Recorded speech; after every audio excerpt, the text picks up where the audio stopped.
restricting the expansion of the Security Council only to the category of non-permanent members, as proposed by several other models, would not only mean the maintenance of the status quo, but would also risk increasing the disparity in its composition. A successful conclusion of council reform, on the other hand, would enhance the overall legitimacy and representativeness of the United Nations itself and constitute a most important boost to the strengthening of the organization. Such a reform would ensure a better response to the evolving nature and characteristics of threats to peace, as well as a more systematic and effective compliance with its decisions.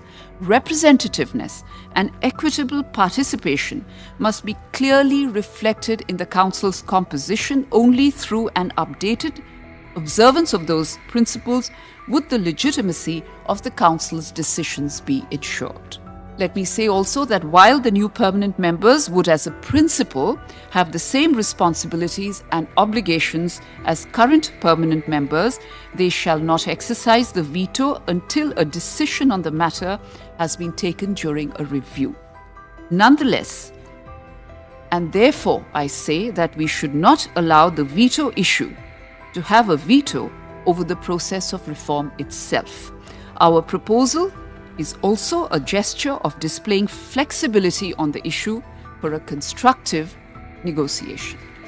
Colleagues, I will also state that the G4 also believe that there is a need for greater representation of the various regional groupings in the non-permanent category to better reflect the diversity and plurality of views from 193 member states, and that the same be reflected in an expanded composition in that category of membership. The G4 model proposes that member states should give due consideration during the nomination and election of non-permanent members to the adequate and continuing representation of small and medium-sized member states, including small island developing states. Member states should also make full use of the possibility of cross-regional arrangements to ensure that the diversity of the General Assembly membership is adequately reflected in the Council. To move the discussion from the abstract to the concrete, in our view, it would be useful for member states to first identify and define which specific groups or countries deserve special consideration in this regard, and then carefully listen to their voices. Now, regarding the mandating of a review clause, the G4 model proposes that, and I will quote, the situation created by the amendments to the Charter would be reviewed 15 years after their entry into force. We believe it necessary and natural that a huge transformation of a powerful institution such as the United Nations Security Council requires periodic maintenance with necessary adjustments so that it can function better and fulfill its mandate.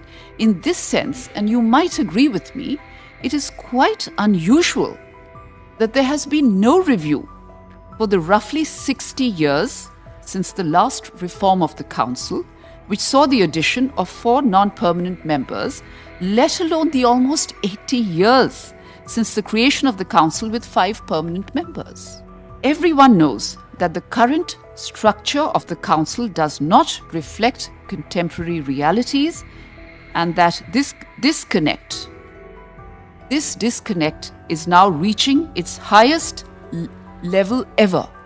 As you can see, the G4 recognizes the importance of better representation beyond the existing regional groups and is open to further concrete discussions. Further, we believe that if the above changes were brought into effect, this would shape a balance of forces capable of enhancing the Council's responsiveness to the needs and views of all member states, particularly developing countries, and of ensuring the adoption of improved working methods.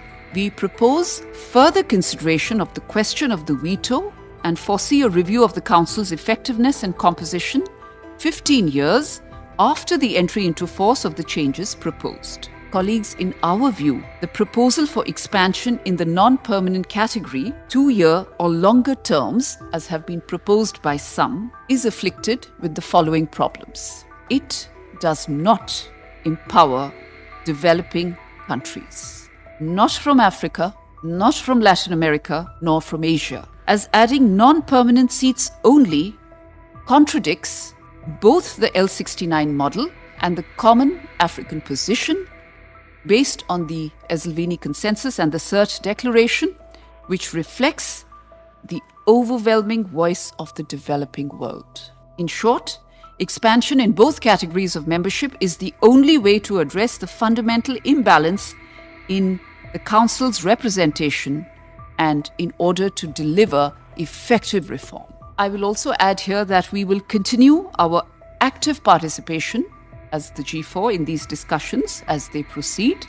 We continue to believe that the beginning of text-based negotiations within a fixed time frame remains vital to sustain the legitimacy of these intergovernmental discussions with an overall goal of addressing United Nations Security Council reform with a sense of urgency, as is being demanded by an increasing number of leaders and voices from across the world. Now, we agree that the timing for any important decision must be considered carefully. We do agree with that. While not arguing for undue haste, it is important to remember the following. Discussions on reform of the Security Council have been going on, as you well know, in earnest for well over a decade since the early 1990s. In addition, world leaders at the Millennium Summit in the year 2000 had resolved to intensify efforts to achieve a comprehensive reform of the Security Council in all its aspects. Nearly a quarter century has passed. The world and our future generations can no longer wait. The Summit of the Future this September and the 80th anniversary of the United Nations next year are important milestones towards which we should aim to make concrete progress. We must push forward a reform heeding the voices of the young and future generations, including from Africa, where the demand to correct historical injustice grows even stronger. Otherwise, we simply risk sending the Council down the path of oblivion and irrelevance. And we will now begin the discussion of this model. Distinguished co-chairs, thank you for organizing the third meeting on the structured dialogue on models of reform. Allow me to express our gratitude to our G4 colleagues for the presentation and for engaging in this exercise, which allows us to delve into the depths of the reform of the Council and see whether we can bridge positions. Given the similarities, many of our comments expressed on the L69 presentation at the last IGN meeting on February 15 and 16 also apply to the G4 proposal. Let me start by recalling that the existence of permanent seats is a major factor prompting the need for Council reform. The G4 approach would derail the whole UN reform process. The current P5 were not elected. They were self-appointed as a fait accompli and as a central condition for the creation of the United Nations in the unique historical context following World War II. The Charter does not foresee any procedure for appointing new permanent members.